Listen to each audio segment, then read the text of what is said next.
Yo, what is up guys? It's me again, Pijong, and we are here again at Quezon. And for today's video, ayan, sa mga uwi, konting paalala sa matagal lang mga hindi nakakauwi sa Quezon o sa anuman, saan sa Bicol. Ayan, ang ating dadaanan, ang inyong dadaanan pag kayo uwi dahil malapit na mahal na araw.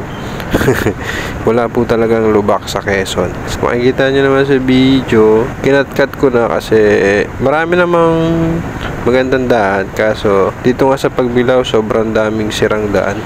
Sa mga susunod namang lugar sa mga bayan is kakaunti naman, hindi kagaya talaga dito sa Pagbilao na talagang kada barangay ata meron lubak. Lalo yung bago kayo umahon sa sigsag, madadaanan nyo yung mahabang sira-sirang daan. Pero bago ka lumabas ng bayan, talaga meron ka ng madadaanan ng lubak na ganyan. Yan, andito na tayo sa pahon ng sigsag road. At kung makikita nyo naman, yung isang sinusundan ko, sa gilid na siya ng kalsada dumaan para lang makaiwas sa lubak.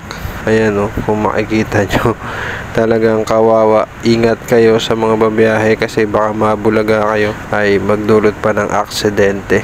Puro lupa pa naman at buhangin, kaya madulas pag biglang preno, talagang mapapa-slide ang motor nyo. Ayan, dito sa may tulay, ayan, napakalawak din ng tambak. Actually, kahit dito sa Sigsag Road, meron din mga pangit na daan.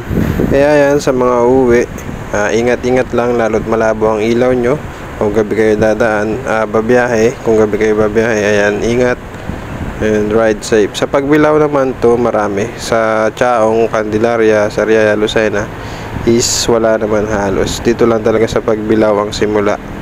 Sa Timonan, kaunti lang. Sa Gumaka, sa Bayan, marami din.